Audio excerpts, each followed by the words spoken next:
साथियों नमस्कार, कैसे हैं आप? आई होप अच्छे होंगे। तो आज का हमारा टॉपिक है महात्मा गांधी का पेडागोजिकल कॉन्सेप्ट। तो ये हम पढ़ेंगे किस ज्ञान एकेडमी। जैसा कि आप जानते हैं, आपके लिए एक पेडागोजी का कोर्स लेकर के आए हैं। यदि आप हमारे पेडागोजी के पेड कोर्स से जुड़ना चाहते हैं तो डिस्क्रिप्शन में व्हाट्सएप का लिंक दिया है, आप उससे जुड़ सकते हैं। गांधी जी आप जानते हैं 2 अक्टूबर 1869 में गुजरात के पोरबंदर नामक स्थान पर गांधी जी का जन्म हुआ था। इनके पिता का नाम मोहनदास करमचंद गांधी था। गांधी जी ने बाल्यावस्था में मनुस्मृति का अनुवाद पढ़ लिया था। ये बहुत महत्वपूर्ण है।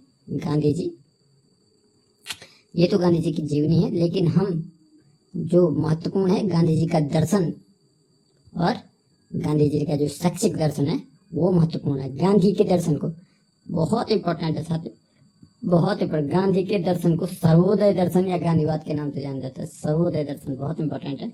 गांधी के दर्शन को सर्वोदय दर्शन के नाम से जाना जाता है, बहुत इंपॉर्टेंट है।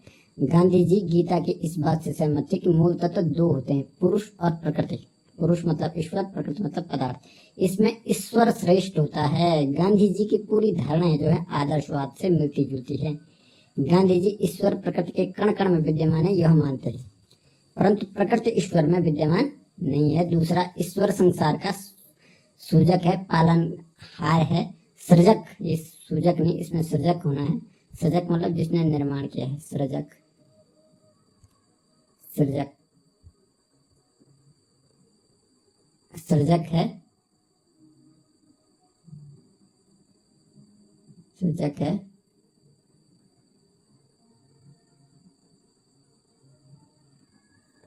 पालनहार है और विनाशकर्ता भी। मतलब जो ईश्वर है उसी ने प्रकृति का निर्माण किया है, वही प्रकृति को चला रहा है और वही विनाशकर्ता भी प्रकृति का है। उन्होंने ईश्वर को परम सत्य के रूप में स्वीकार किया है, जैसे कि आदर्शवादी मानते हैं। गांधी जी का जो दर्शन है वो आदर्शवाद से पूर्ण रूप से मिलता जुलता है। गांधी जी ने माना है कि ईश्वर अपरिवर्तनशील है और यह सत्य है, और प्रकृति परिवर्तनशील है, यह असत्य है। गांधी जी ने मनुष्य को शरीर मन आत्मा का योग माना। मनुष्य का शरीर मन व आत्मा का क्या है? योग है। और उनके अनुसार मानव जीवन का परम उद्देश्य मोक्ष प्राप्ति है। उन्होंने इनको मुक्ति कहा, परंतु उन्होंने पहले भौतिक विकास कर मनुष्य को भौतिक अभावों से मुक्त होने पर बल दिया। मुक्ति के लिए गांधी जी ने गीता के अनासक्ति योगों को श्रेष्ठ माना और भौतिक विकास के लिए श्रम, नैतिकता और चरित्र के महत्व को स्वीकार किया। गांधी जी ने क्या किया? गांधी जी ने कहा कि मनुष्य शरीर और आत्मा से मिलकर के बना है। एक तो शरीर है और दूसरी है आत्मा। और मानव जीवन का जो उद्देश्य है मोक्ष की प्राप्ति करना। मोक्ष का मतलब मोह माया। जब मनुष्य को पूर्ण रूप से मोह माया से क्या हो जाए, मोह भंग हो जाए, वो है मोक्ष की प्राप्ति। जो सांसारिक सुख है उनसे क्या हो जाए, मोह भंग हो जाए, उसके कहते हैं मोक्ष की प्राप्ति। इन्होंने इसको मुक्ति कहा, परंतु उन्होंने पहले भौतिक विकास कर मनुष्य को भौतिक अभावों से मुक्त होने पर बल दिया कि मनुष्य को जो भौतिक चीजें हैं उनसे मनुष्य का मन हट जाए, जो सांसारिक सुख है उनसे मनुष्य का मन हट जाए। इस पर गांधी जी ने बल दिया।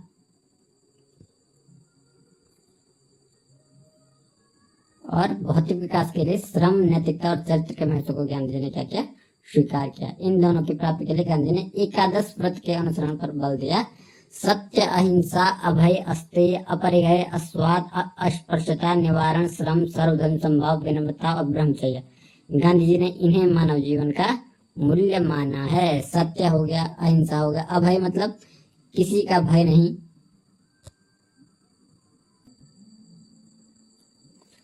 तो गांधी जी ने क्या किया? गांधी जी ने नैतिकता और चरित्र के महत्व को स्वीकार किया। भौतिक विकास के लिए श्रम, नैतिकता और चरित्र के महत्व को स्वीकार किया। और इन दोनों की प्राप्ति के लिए, नैतिकता, चरित्र की प्राप्ति के लिए गांधी जी ने एकादश व्रत के अनुसरण पर बल दिया। एकादश व्रत मतलब फास्ट, एकादश व्रत के अनुसरण पर बल दिया। मतलब फास्ट लेकर के आप क्या कर सकते हैं? नैतिकता और चरित्र की प्राप्ति कर सकते हैं। मानव जीवन के अमूल्य मूल्य कैसे माना गांधी जी ने? सत्य, अहिंसा, अभय, मतलब कोई भय जब न लगे व्यक्ति को। अस्तेय, अस्तेय मतलब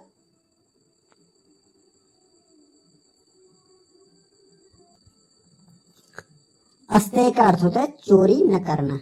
अस्तेय अर्थ का होता है चोरी न करना, चोरी न करना। अस्तेय अपरिग्रह, अपरिग्रह का अर्थ होता है लोभ लालच से मुक्ति, लोभ लालच से मुक्ति। अस्वाद का अर्थ होता है स्वाद से मुक्ति, किसी भी प्रकार के स्वाद की चेष्टा न होना। और अस्पर्धता निवारण मतलब स्वाद सूद से मुक्ति। श्रम, श्रम का मतलब होता है कार्य करना। और सर्वधर्म समभाव मतलब सभी धर्मों को सम्मान करना। और ब्रह्मचर्य, ब्रह्मचर्य का मतलब अपनी समस्त इंद्रियों पर नियंत्रण रखना, चाहे वो मन हो, चाहे वो आंख हो, चाहे वो मुंह हो, चाहे वो नाक हो, कान हो, और हमारी जनन इंद्रियां हो, इन सब पर नियंत्रण ही ब्रह्मचर्य कहलाता है। गांधी जी ने इन्हें क्या माना? मानव जीवन का मूल्य माना। गांधी जी के जीवन के प्रमुख आदर्श व मूल्य निम्न है, जो ऊपर हैं, यही है। अहिंसा, मैंने आपको बताया, हिंसा का त्याग करना। और सत्य और अहिंसा एक दूसरे के पूरक है। गांधी जी मानते थे कि सत्य और अहिंसा, यदि आप हिंसा का त्याग तभी कर सकते हैं जब सत्य के रास्ते पर चल रहे होंगे। सत्य अहिंसा एक दूसरे के अलग नहीं रह सकते। जहाँ सत्य होगा वहाँ अहिंसा होगी, जहाँ अहिंसा होगा वहाँ सत्य होगी। वो एक सिक्के के दो पहलू। निर्भयता, निर्भयता का अर्थ स्पष्ट करते हुए गांधी जी ने कहा कि निर्भयता का अर्थ है समस्त भय से मुक्ति। निर्भयता का अर्थ गांधी जी ने कहा था कि निर्भयता क्या है? समस्त भय से मुक्ति। सत्याग्रह का शाब्दिक अर्थ है सत्य के प्रति आग्रह, सत्य का अनुसरण करना अर्थात करवाना। गांधी जी के अनुसार सत्याग्रह का शाब्दिक अर्थ है सत्य की ढूंढ करना। उन्होंने इसको आत्मबल नाम से भी पुकारा था। यह सिद्धांत सत्य तथा प्यार पर आधारित है। इसके अंतर्गत विरोधी को कष्ट नहीं देना है, विरोधी को कष्ट नहीं देना है, अपितु स्वयं को कष्ट देना है, ताकि विरोधी को सत्य का आभास करवाया जा सके। जैसे सत्याग्रह गांधी जी करते थे। सत्याग्रह का मतलब दूसरे को कोई कष्ट नहीं देना है, स्वयं को कष्ट देना है, ताकि दूसरे को सत्य का आभास करवाया जा सके। गांधी के क्या थे? गांधी जी के क्या थे? गांधी जी के दार्शनिक विचारधारा के क्या थे? प्रमुख मूल्य थे। ठीक है, सत्य, अहिंसा, निर्भयता, सत्याग्रह, ऐसे बहुत सारे हैं जो मैंने आपको ऊपर बताते। अब गांधी का शैक्षिक विचार क्या था? राष्ट्रपिता महात्मा गांधी न सिर्फ एक राजनीतिक थे बल्कि एक महान दार्शनिक, धार्मिक, विश्लेषणकर्ता, समाज सुधारक, शिक्षाविद भी थे। उन्होंने शिक्षा में सुधार हेतु समय समय पर कई सुधार दिए, लेकिन उनकी एक पत्रिका थी हरिजन। उस हरिजन नामक पत्रिका में वो समय समय पर शिक्षा के संबंध में क्या देते थे? लेख लिखते रहते थे शिक्षा के संबंध में। हरिजन नामक पत्रिका बहुत महत्वपूर्ण है। ठीक है, गांधी जी शिक्षा को मनुष्य का जन्मसिद्ध अधिकार माना है तथा उस किसी भी प्रकार के विकास की भांति आवश्यक माना है। यही कारण है कि उन्होंने 14 वर्ष की आयु तक के बच्चों को निःशुल्क व अनिवार्य शिक्षा पर बल दिया। बहुत महत्वपूर्ण है। गांधी ने 14 वर्ष तक के आयु के निःशुल्क व अनिवार्य शिक्षा पर बल दिया था। उन्होंने यह स्पष्ट किया था कि यह शिक्षा अंग्रेजी माध्यम में नहीं दी जा सकती, केवल मातृभाषा द्वारा ही यह शिक्षा दी जा सकती है। गांधी जी ने कहा था कि जो 14 वर्ष तक के बालकों के लिए निःशुल्क, बालक बालिकाओं के लिए जो निःशुल्क शिक्षा है वो क्या है? सिर्फ अंग्रेजी माध्यम में नहीं दी जा सकती है, सिर्फ मातृभाषा में ही यह शिक्षा दी जा सकती है। गांधी जी ने अंग्रेजी को ऐसी भाषा माना जो कि मानसिक दासता को उत्पन्न करती है। वह चाहते थे कि शिक्षा मनुष्य को आत्मनिर्भर बनाए और उसको जीविकोपार्जन करने योग्य बनाए। अतः उन्होंने हस्तशिल्प शिक्षा पर भी विशेष बल दिया था। हस्तशिल्प शिक्षा पर क्या दिया था? बहुत इंपॉर्टेंट है ये गांधी जी का जो शिक्षा। अब क्या हुआ? गांधी जी ने अपनी एक शिक्षा योजना दी थी 1937 में। गांधी जी ने एक शिक्षा योजना दी थी। कहाँ? महाराष्ट्र के वर्धा नामक जिले में। वर्धा नामक जिले में, महाराष्ट्र के वर्धा नामक जिले में, वर्धा, इसे वर्धा शिक्षा योजना भी कहते हैं। क्या कहते हैं इनको? वर्धा शिक्षा योजना कहते हैं। इसको राष्ट्रीय शिक्षा नाम से भी जाना जाता है, बेसिक शिक्षा नाम से भी जाना जाता है, बुनियादी शिक्षा और तालीम शिक्षा नाम से भी इस योजना को जाना जाता है। अक्टूबर 1937 में गांधी जी ने यह योजना दी थी। अक्टूबर 1937 में हमने इसमें नीचे इस योजना का शायद जिक्र किया है। इस पीडीएफ में अंत में इस योजना का जिक्र होगा।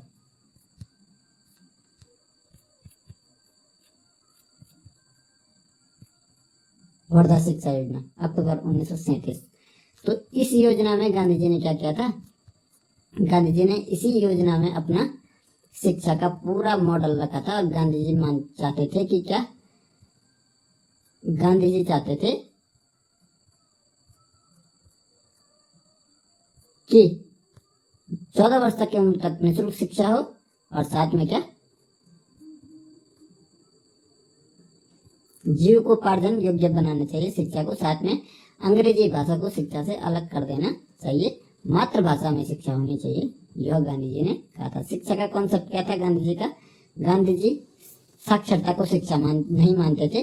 गांधी जी के अनुसार साक्षरता न तो शिक्षा है, न तो शिक्षा का न शिक्षा का अंत है, न आरंभ। यह केवल एक साधन है जिसके द्वारा पुरुष तथा स्त्री को शिक्षित किया जा सकता है। उनका विश्वास था कि शिक्षा को बालक की समझ शक्तियों का विकास करना चाहिए, जिससे वो पूर्ण मानव बन जाए। पूर्ण मानव का अर्थ बालक के व्यक्तित्व के चारों तत्वों शरीर, हृदय, मन तथा आत्मा के समुचित विकास से है। गांधी जी के अनुसार शिक्षा का कार्य लिखना, पढ़ना, गणना करना, सीखना नहीं, बल्कि मनुष्य के शरीर, हृदय का, मस्तिष्क का पूर्ण रूप से विकास करना है। अर्थात शरीर से भी पुष्ट बनाना है, मस्तिष्क से भी पुष्ट बनाना है, और भावनाओं से भी क्या करना है, पुष्ट बनाना है, ताकि मानव जगत के प्रति, जीव जगत के प्रति वो क्या है, दया की भावना उसमें विकसित हो। ये गांधी जी का क्या था, शिक्षा का कॉन्सेप्ट था। शिक्षा के क्या क्या उद्देश्य थे गांधी जी के, गांधी जी के शिक्षा के उद्देश्य क्या थे।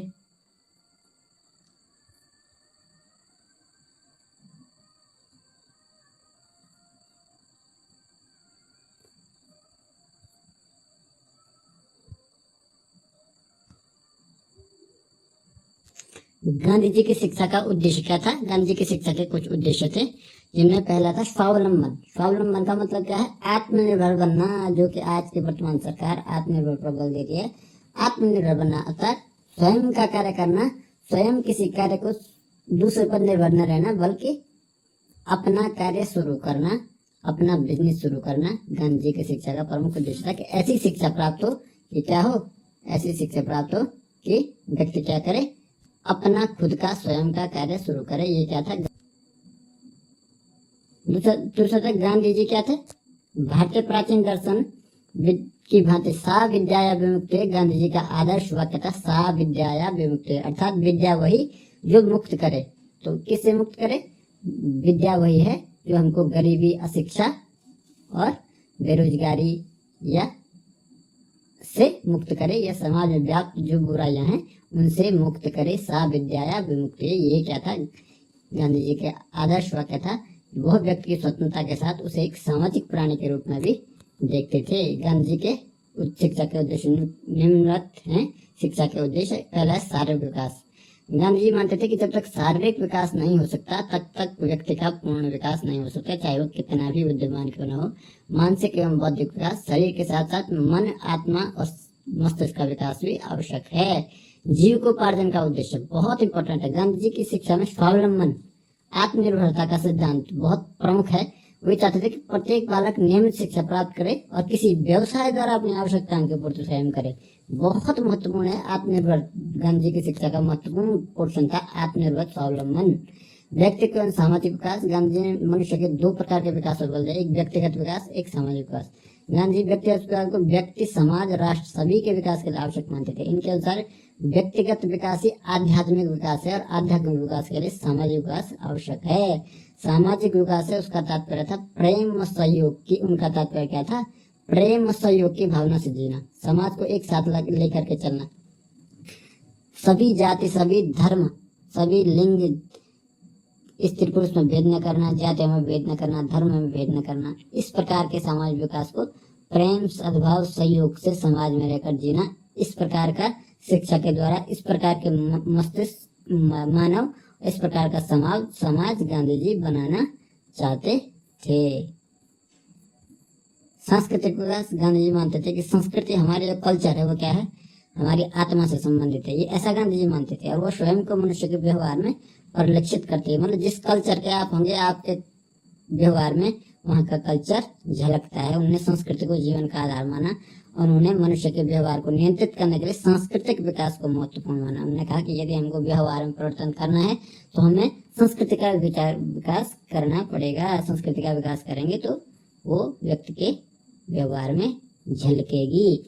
नैतिक तथा चारित्रिक विकास, गांधी जी ने व्यक्ति को नैतिक होना चाहिए, बालक को उसका चरित्र अच्छा होना चाहिए। इसके लिए गांधी जी ने क्या, बच्चों में सत्य, अहिंसा, अभय, अस्तेय, अपरिग्रह आदि के गुणों को विकास को महत्व दिया। ये सारे जो सत्य, अहिंसा, इनके क्या अर्थ हैं ये सब मैंने आपको ऊपर बता रखे हैं। आध्यात्मिक विकास अर्थात बालक क्या, बालक को ईश्वरीय शक्ति में भरोसा होना चाहिए, आत्मबोध, आत्मा का ज्ञान होना चाहिए, मुक्ति का ज्ञान होना चाहिए, स्वयं का ज्ञान होना चाहिए और शिक्षा ऐसी होनी चाहिए मनुष्य को ईश्वर से जोड़े, ईश्वर से जोड़ने वाली शिक्षा होनी चाहिए, ऐसा गांधी जी मानते थे। पाठ्यक्रम क्या होना चाहिए, पाठ्यक्रम में क्रिया प्रधान, क्रिया प्रधान मतलब जो समाज निर्माण क्रिया प्रधान पाठ्यक्रम पर बल दिया, जो कि क्या कार्य करने के लिए प्रेरित करे, ऐसा पाठ्यक्रम होना चाहिए। गांधी जी ने शिक्षा, गांधी जी की जो शिक्षा थी वर्धा शिक्षा योजना, जो अक्टूबर 1937 में गांधी जी ने वर्धा नामक स्थान महाराष्ट्र में दी थी, इसे वर्धा शिक्षा योजना भी कहते थे।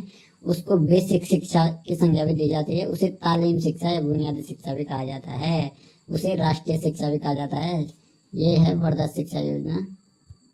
गांधी जी ने जो शिक्षा योजना दी थी वो थी, यहाँ पे बता रहा मैं आपको, वर्धा, उसे कहा जाता है बेसिक शिक्षा, उसे कहा जाता है तालीम शिक्षा,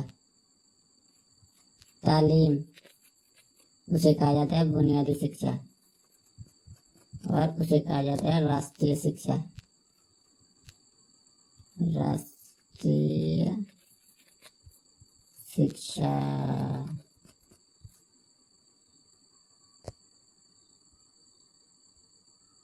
राष्ट्रीय शिक्षा। उन्होंने हस्तशिल्प और कुटीर उद्योग को बेसिक शिक्षा में प्रमुख स्थान दिया।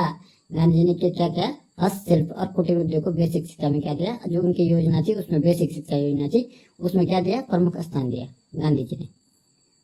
अपने हाथों से क्या बनाना, क्राफ्ट बनाना, हैंडीक्राफ्ट, कुटीर उद्योग जो घरों में चलाए जा सकते हैं स्थानीय स्तर पर, ऐसे उद्योग गांधी ने क्या दिया, प्रमुख स्थान दिया। शिक्षा के उद्देश्यों की पूर्ति हेतु क्रिया प्रधान पाठ्यक्रम, क्रिया प्रधान मतलब जैसे पाठ्यक्रम में क्या, हस्तशिल्प रखना, उद्योग, बुनाई, कताई, बागवानी, कृषि, काश्तकारी, चर्म उद्योग, मत्स्य पालन, इसको पाठ्यक्रम में शामिल करना। मातृभाषा में पाठ्यक्रम होना चाहिए, हिंदुस्तानी भाषा में।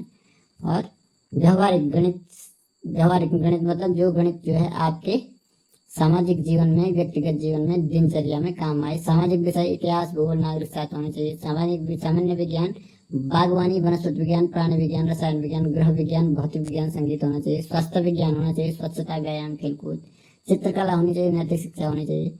इस पाठ्यक्रम में गांधी जी ने अंग्रेजी भाषा तथा धार्मिक शिक्षा को कोई स्थान नहीं दिया। बहुत महत्वपूर्ण है, बहुत बहुत महत्वपूर्ण है। गांधी ने बेसिक शिक्षा जो योजना थी उसमें जो पाठ्यक्रम गांधी ने दिया था उसमें अंग्रेजी भाषा, धार्मिक शिक्षा को कोई स्थान नहीं दिया, सिर्फ नैतिक शिक्षा को स्वीकृत किया। बहुत महत्वपूर्ण है, ताकि जो है सभी धर्मों को समान भाव से देखा जाए। बेसिक शिक्षा योजना किस वर्ष तक की थी, बहुत इंपॉर्टेंट है। बेसिक शिक्षा योजना जो गांधी जी ने वर्धा शिक्षा योजना कहा जाता थी, वो 7 से 14 वर्ष तक के बालक बालिकाओं के लिए निर्धारित थी, 5वीं तक, जिसमें 5वीं तक क्या थी, सह शिक्षा लागू थी। 5वीं तक सह शिक्षा थी, उसके बाद बालिकाओं के लिए अलग अलग पाठ्यक्रम है। फिर भी बालिकाओं के लिए सामान्य विज्ञान के स्थान पर गृह विज्ञान की शिक्षा की व्यवस्था की गई है। देखो गांधी जी की जो वर्धा शिक्षा योजना थी उसमें कक्षा 5 तक तो 7 पढ़ सकते थे सह शिक्षा, लेकिन उसके बाद जो है बालक बालिकाओं के लिए क्या थी, अलग अलग शिक्षा योजना थी, जिसमें बालिकाओं क्या क्या गृह विज्ञान की ले सकते थे वो बालिकाओं, सामान्य विज्ञान के स्थान पर। शिक्षण विधियां, अनुकरण विधि, अनुकरण मतलब अनुकरण करके सीखना, देखकर सीखना। यह सर्वोत्तम, गांधी जी के अनुसार यह सर्वोत्तम विधि थी। अनुकरण देखकर, गांधी के बच्चे देखकर सीखते हैं, ऐसा गांधी जी मानते थे। स्वानुभव द्वारा, learning by experience, Gandhi ji किसी भी ज्ञान अथवा कौशल को स्वयं करके स्वयं अनुभव के सीखने पर बल देते थे, इसलिए स्वानुभव विधि को गांधी जी ने क्या माना, महत्वपूर्ण। क्रिया विधि, यह बहुत महत्वपूर्ण है कि गांधी जी क्या क्रिया करना बालक की प्राकृतिक प्रवृत्ति थी, ऐसा गांधी जी मानते थे। वो निरंतर किसी न किसी क्रिया में संलग्न रहते थे और बालक के मानसिक विकास के लिए प्रशिक्षण आवश्यक है, ऐसा गांधी जी मानते हैं। इसलिए गांधी जी ने करके सीखने पर बल दिया। गांधी जी मानते थे कि बालक किसी न किसी क्रिया में क्या रहते हैं, संलग्न रहते हैं हमेशा, और इसलिए उन्होंने करके सीखने पर बल दिया।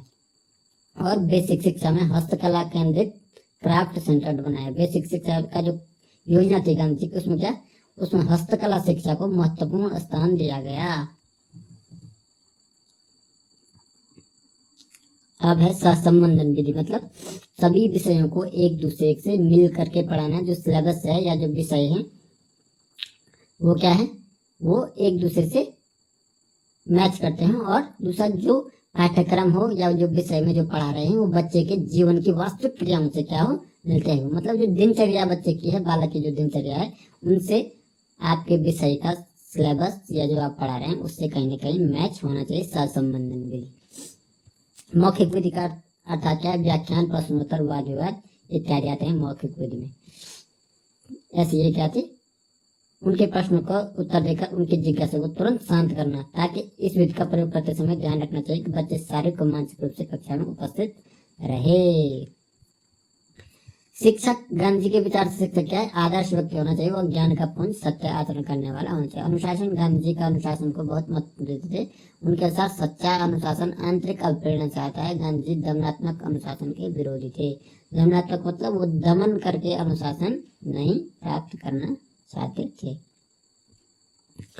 दमन करके क्या, बच्चे को डरा धमका कर इस प्रकार के अनुशासन गांधी क्या थे, विरोधी थे। शिक्षार्थी, गांधी ने शिक्षा व्यवस्था का केंद्र शिक्षार्थी को माना है। अर्थात तो वो भी क्या थे, बाल केंद्रित शिक्षा के पक्ष में थे। और वो बालकों को ब्रह्मचर्य का अर्थ मैंने आपको ऊपर बताया था, क्या थे, वो ब्रह्मचर्य का पालन करना चाहिए था। ऐसा गांधी जी विद्यार्थियों के लिए, ताकि विद्यार्थी क्या रहे, अनुशासित रहे। ब्रह्मचर्य का पालन करने से विद्यार्थी अनुशासित रहते हैं, ऐसा गांधी जी मानते थे। गांधी जी ने बच्चों को उनके व्यक्तिगत विकास हेतु पूर्ण स्वतंत्रता देने के समर्थन में गांधी जी थे, परंतु उनके सामाजिक और आध्यात्मिक विकास को ध्यान में रखते हुए बालकों को स्वतंत्रता देनी चाहिए। लेकिन उनका सामाजिक विकास और आध्यात्मिक विकास कितना हुआ है, यदि सामाजिक विकास नहीं हुआ है तो उनको स्वतंत्रता नहीं देनी चाहिए। आध्यात्मिक विकास और सामाजिक विकास यदि बालक का हो चुका है, वो आध्यात्म की ओर झुका हुआ है, वो समाज को सेंसिटिव वे में लेता है और समाज के प्रति जो है सजग है, तो तब उसको स्वतंत्रता देनी चाहिए। अब है वर्धा शिक्षा योजना या राष्ट्र शिक्षा। अक्टूबर 1937 में वर्धा में राष्ट्र शिक्षा संगोष्ठी हुई, जिसमें गांधी जी ने राष्ट्र शिक्षा योजना का प्रतिपादन किया। इसे बेसिक शिक्षा योजना कहा जाता है। इसे वर्धा योजना या तालीम योजना, बुनियादी शिक्षा के नाम से भी जाना जाता है। इसमें गांधी जी ने निम्न प्रस्ताव रखे। एक तो ये अनिवार्य शिक्षा, निःशुल्क शिक्षा, ये मैंने आपको ऊपर बताया था। दूसरा, शिक्षा मातृभाषा में होगी। संपूर्ण शिक्षा स्थानीय हस्तकला पर आधारित होगी। हस्तकला का चयन बच्चों की क्षमता, क्षेत्रीय आवश्यकताओं के आधार पर किया जाएगा। बच्चों द्वारा बनाई गई वस्तुओं का उपयोग किया जाएगा, उससे अर्जित आर्थिक लाभ विद्यालय के व्यय में उपयोग में लाया जाएगा। हस्तकलाएं इस प्रकार सिखाई जाए कि बच्चे क्या बने, आत्मनिर्भर बने। ये क्या थी, वर्धा शिक्षा योजना के महत्वपूर्ण क्या थे, पॉइंट थे। कुछ पॉइंट मैंने आपको ऊपर ही बताए हैं, लेकिन महत्वपूर्ण यह है कि वर्धा शिक्षा योजना गांधी जी की योजना थी। इसे राष्ट्र शिक्षा, ये अक्टूबर 1937 में वर्धा में राष्ट्र शिक्षा संगोष्ठी के आधार पर के अवसर पर गांधी जी ने इस योजना को दिया था। तो ये गांधी जी की शैक्षिक दर्शन हुआ। नेक्स्ट टॉपिक में हम कोई नेक्स्ट टॉपिक लेकर के आएंगे। तब तक के लिए धन्यवाद। यदि आप कृष्ण ज्ञान अकेडमी के यूट्यूब पेज से जुड़ना चाहते हैं, कोर्स से जुड़ना चाहते हैं, तो डिस्क्रिप्शन में व्हाट्सएप का लिंक दिया है, आप उस पर क्लिक करके कोर्स के साथ, पेड कोर्स के साथ जुड़ सकते हैं। बहुत कम फीस पर हम लोगों ने जो है पेड कोर्स चला रहे हैं, जिसमें आपको मिलेगा PDF नोट्स, MCQ सीरीज और प्रैक्टिस सेट और वीडियो लेक्चर। धन्यवाद।